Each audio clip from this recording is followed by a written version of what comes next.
Order! Order! You are an incorrigible delinquent at times. Behave yourself, man!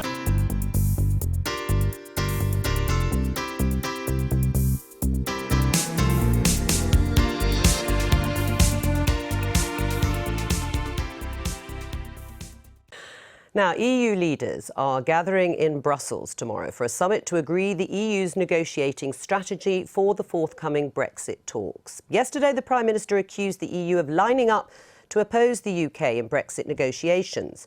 She was responding to comments by the German Chancellor Angela Merkel, who said the UK had illusions about how tough the talks would be. Let's have a listen to what they had to say. To us, it may seem obvious the form negotiations will take, but there are some in Britain who still labour under quite some illusions. That is wasted time. We've heard her comments today. We've seen that actually there will be times when these negotiations are going to get tough. Yet our opponents are already trying to disrupt them at the same time as 27 other European countries are lining up to oppose us. Angela Merkel and Theresa May. Well, let's talk now to our correspondent in Brussels, Damien Grammaticus. Let's pick up, first of all, Damien, on Angela Merkel's comments. Has there been a distinct shift by Angela Merkel, or is it merely a change in tone? No, I think there hasn't been a distinct shift. There's been a very clear sort of policy and approach throughout. What there may have been is a little shift in sort of tone, and a little perhaps indication of what you might call frustration, irritation maybe on the German side. I think that sort of messages they're hearing from the UK. Now, Angela Merkel talked about illusions in the UK, and she was specifically talking there about the statements by politicians in the UK that they could negotiate a deal with almost the exact same benefits as the UK currently enjoys. Her point to the German Parliament was that simply won't be possible for a country that leaves the EU, leaves the single market, leaves the customs union. It leaves behind many of those benefits and would have a different type of deal. And she described it actually as a waste of time to even be talking about that. And I think the concern in the German side is that they feel that this could be sort of make negotiations very difficult and start from a very difficult point when they really want to get down to business. Is there consensus then? I mean, would you say that the 27 member states agree with both her sentiment and tone on that issue? Pretty much, yeah. I mean, interestingly, what you hear, and I've been hearing this morning in Brussels from EU sources, that they say that is an astonishing amount of consensus. They're actually saying that they never actually thought that there would be so much consensus so quickly and so easily on the EU side. Now they've prepared their negotiating position, their guidelines. They will be agreed tomorrow by the EU27 leaders who come here for a summit in Brussels. And they feel, I think, that they have very quickly cohered around a united position and that there are very few, if any, cracks in that. But they are concerned about how the negotiations might go and aspects of that, particularly arguments over things like the financial side, the liabilities the UK has incurred. But they will stick broadly to the line that they want the divorce bill obviously to come first in their mind, and then the rest of the negotiations will follow through, even if there are broad outlines. I mean, I suppose people have to remember that Angela Merkel also has a national audience to appeal to. She's got to say that it can't be attractive for a member state to leave the club, the EU, in order to deter others. That's true, but I think it would be a mistake to think that she's saying this because it appeals to a national audience. I think it's far closer to the EU position as we understand it, that this is simply the basis of their position, and that they will agree this and are very, very unlikely to shift from it. And on the subject that you were saying about the sequence, that's going to be very clearly laid out as well. This is one of the absolutely clear underlying principles that the EU27 have agreed and will lay out very publicly tomorrow, which is that there must be an agreement on the withdrawal. That means the amount that the UK has to pay to meet its obligations already entered into in the EU, citizens' rights, issues around the border with Northern Ireland, all of those things there must be progress on before any discussions about a future trade deal, and there won't even be a possibility to enter those future discussions until those first things are settled. Damien Grammaticus, thank you very much. Jenny Russell, how did you respond when you heard Angela Merkel? I mean, one might say she was stating the bleeding obvious, or was this a sort of warning shot to Britain in any serious sense for the future negotiations? I think she was meaning what she said and saying what she meant, and she's been absolutely consistent since the beginning, as all the EU have been.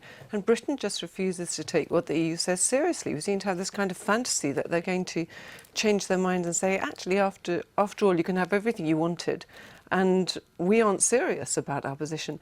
The EU has been completely consistent. You cannot have the benefits of membership if you don't want to be a member. If you want to leave, then you become like all the other countries outside the EU and have to renegotiate a relationship with us. And in Britain, we keep on talking about this in puzzlement, as if we expect these people who we define as in opposition to us to turn around and give us, as if we were children, all the lollipops and sweeties we ever wanted. Although it isn't going to happen. It does give Theresa May, of course, an opportunity to say, they're also lining up against me. That's why I have to strengthen my hand, even if you believe that actually what she needs to do is strengthen her hand against some of those within her own party who would like what they might call a clean Brexit. I think her rhetoric is really damaging. I mean, at the moment she's saying that because she's running an election campaign and she wants to say to everybody, look at me standing alone against the world, back me, it's us against the world. But the EU are looking at this in astonishment and thinking, why are you making this so negative? And for Theresa May not to recognise that, of course, she has to try and persuade and seduce people in the EU into giving Britain as good a deal as possible, because we have a very weak negotiating hand. We have to complete these negotiations within 2 years.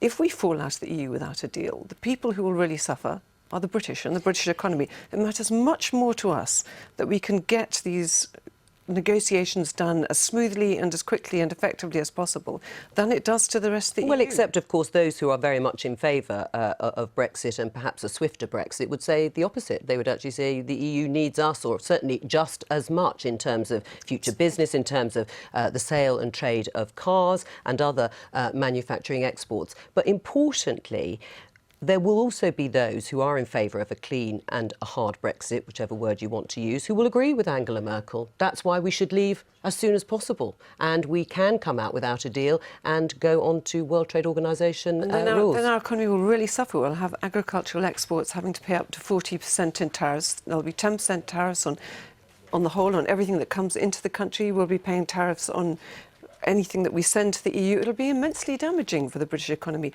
And our trade with the EU is much more important to us than it is to the EU as a whole. It's a much larger percentage of our economy. Although it's a diminishing amount, of course. But diminishing very little compared to everything else. We are foolish not to see that we are in a weak position and that we ought to be realistic about the fact that the EU is going to do exactly what it said right at the beginning. Let's leave it there. The President of the European Commission has warned that many people in Britain are underestimating the difficulties of Brexit. Jean-Claude Juncker was speaking after EU leaders meeting in Brussels unanimously agreed their negotiating position on Britain's departure from the Union. They've said the rights of EU citizens and a financial settlement by the UK must come before any talks on trade. From Brussels, Damien Grammaticus reports. At the heart of the EU today, European leaders, 27 of them, now ready for Brexit. Their offer to the UK ready to go. We all want a close and strong future relationship with the UK. There's absolutely no question about it. But before discussing the future, we have to sort out our past. Mr Barnier, good morning. Michel Barnier is the man tasked with enforcing the EU's position. Everything ready for the UK negotiation? I think so. Depends on the UK. His concerns are shared by EU leaders too. What EU leaders are most worried about is what Angela Merkel has called illusions on the British side about what can be achieved in Brexit negotiations. This process today is about injecting a bit of realism into the debate, the EU's red lines. It took the 27 just minutes to sign off on their negotiating guidelines. Their clear Brexit talks will be in phases. Stage 1, the UK must satisfy their demands on exit terms. What illusions do you think some in the UK harbour? Sometimes I have the impression that some in Britain, I don't mean the government, do not understand the process we've set, a phased negotiation. This gives me the opportunity to say again, there is no conspiracy, no one is ganging up on Britain. But the EU is being firm. Theresa May's desire to talk about a future trade deal early on won't be entertained. First, the EU want to agree a guarantee of citizens' rights, meaning the rights to live, work and study, now enjoyed by 4 million people, EU citizens in the UK, British citizens in the EU. A financial settlement, meaning the UK must agree to pay all its portion of EU spending up to 2020. And solutions to avoid new border controls between North and South in Ireland. And the EU side believe even agreeing the first item on their list, citizens' rights, won't be straightforward. Jean-Claude Juncker says the EU is ready to give guarantees, but he isn't so sure about the UK.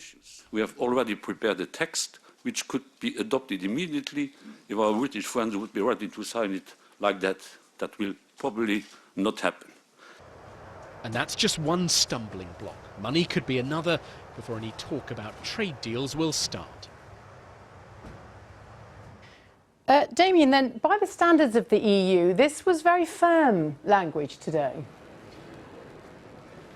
It was, and what we have seen, Kate, is a toughening up, I think, of the language as they've discussed their position, these guidelines that are now being adopted, and they have inserted some very clear pointers to what they want to see, as you were hearing there, on citizens' rights, on money in particular. And what all of those things involve too are a clear demand from the EU side that they want legally enforceable rights and guarantees on those things stretching into the future. That will be a difficult opening position, but what they were keen to show today was that all 27 are united, are on one, speaking from one page, if you like, on this.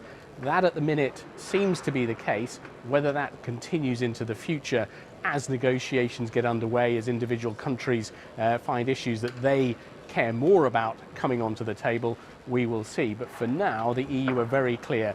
This is their position, and they want these red lines stuck to if the UK wants to talk about a trade deal in future. They're holding that out, that possibility, and to settle that down the line. Damien, thank you very much.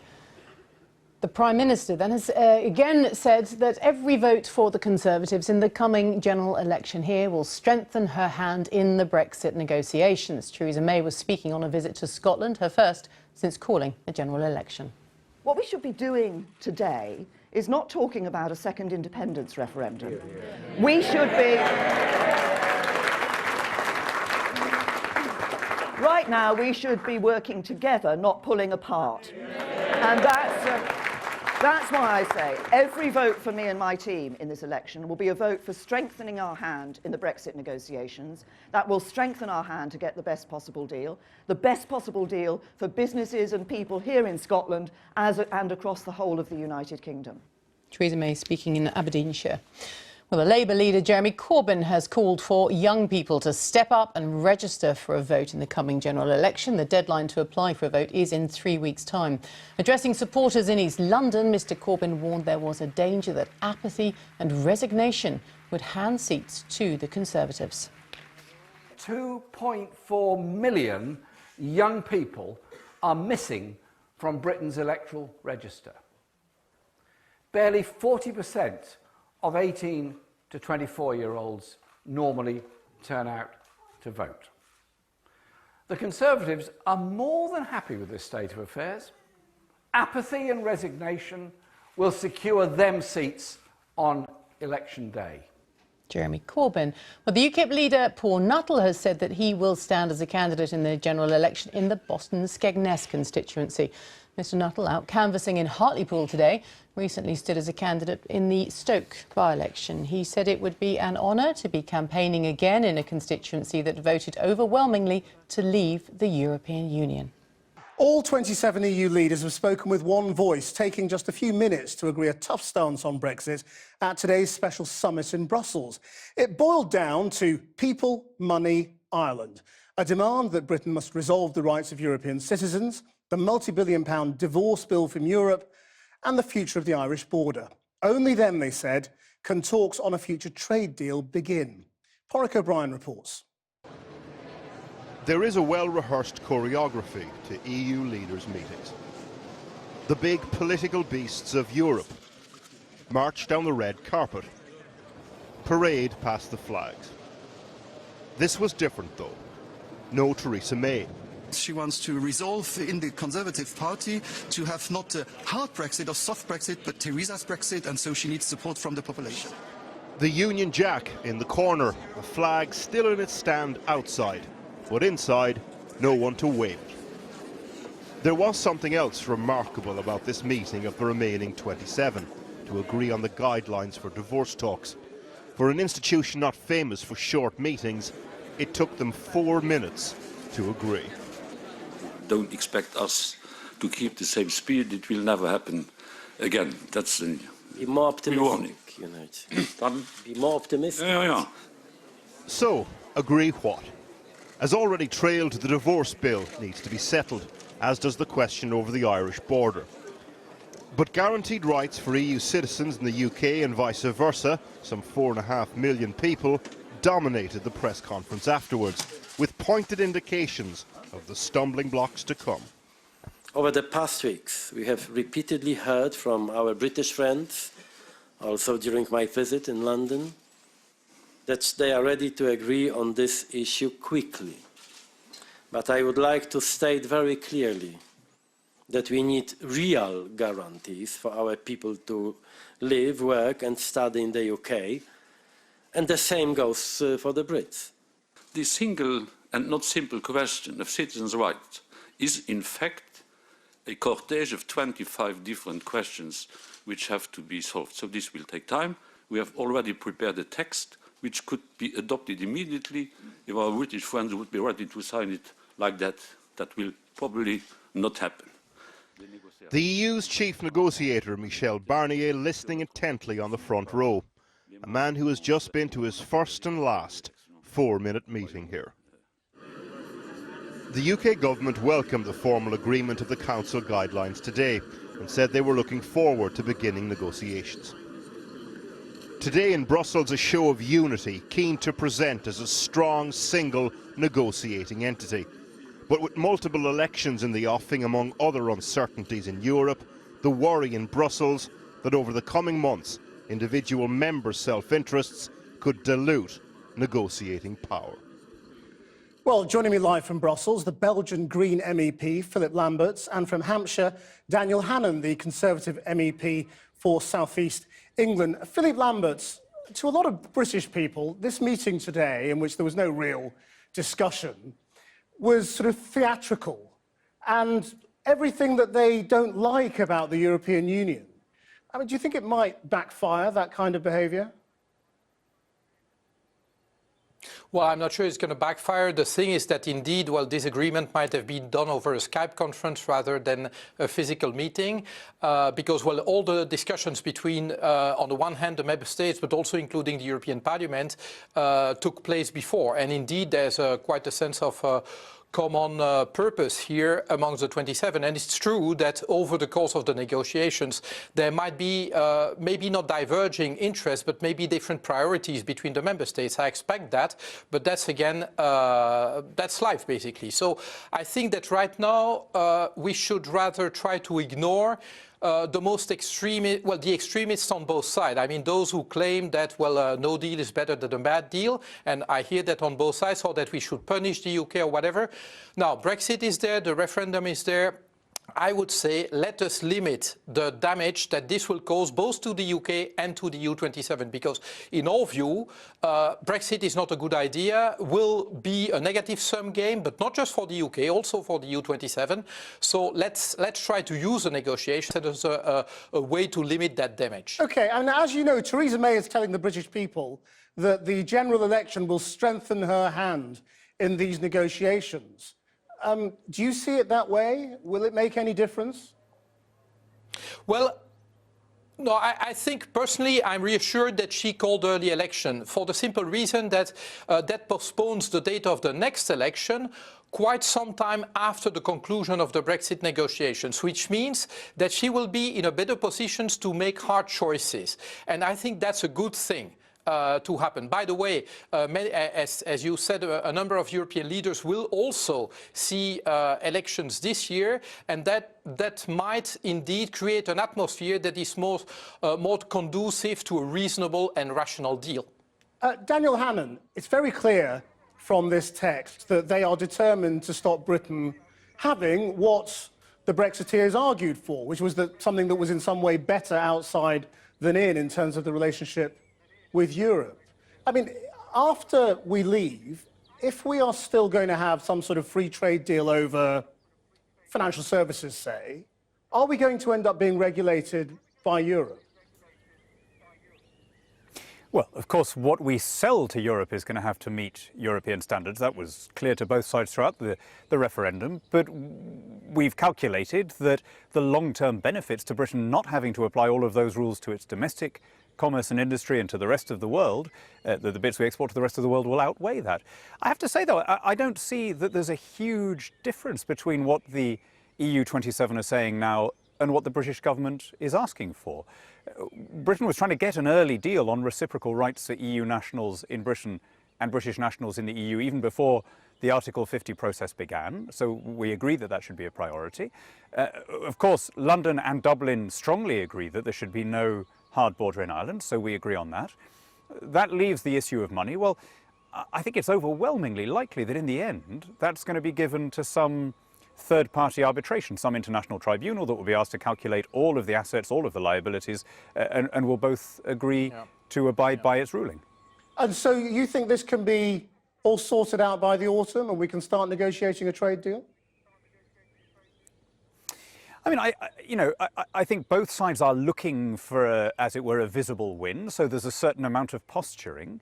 But if you look at the hard detail of what the two sides are arguing for, they both want a free trade deal. The Trade Commissioner couldn't have been clearer. She spoke the day before yesterday in Copenhagen. She said this was no question about this. Of course it was going to happen. We both want cooperation on military and security matters. We both want the avoidance of a border in Ireland. We both want reciprocal rights for citizens who have already settled. So I don't think that there is I don't think that the two positions are impossibly far apart, and the challenge is to make Brexit advantageous to both sides. We want it to be beneficial to us, but of course we also want it to bring benefits to our European allies, because apart from the fact that they're friends and allies, prosperous neighbours make good customers. We have an immediate interest in their wealth and success. Philip Lamberts, when this is all done and dusted, do you think Britain will still end up having to live according to many European rules and regulations?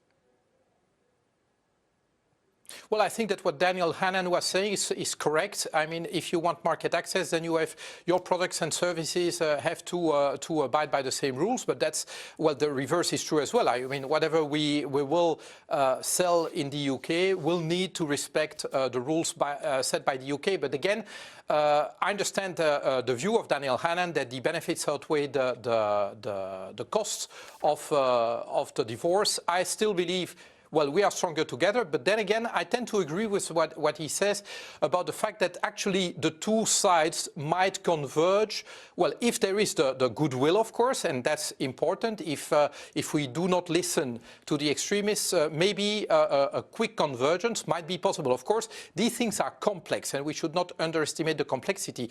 But if we can agree on shared goals, I would say all the better. I also agree on the point of money. I think that we have to remain factual on this. We must leave it there. At the obligations, at the assets, at the liabilities, and not make a political decision of that. Thank you very much indeed for joining us, Philip Lamberts and Daniel Hannan.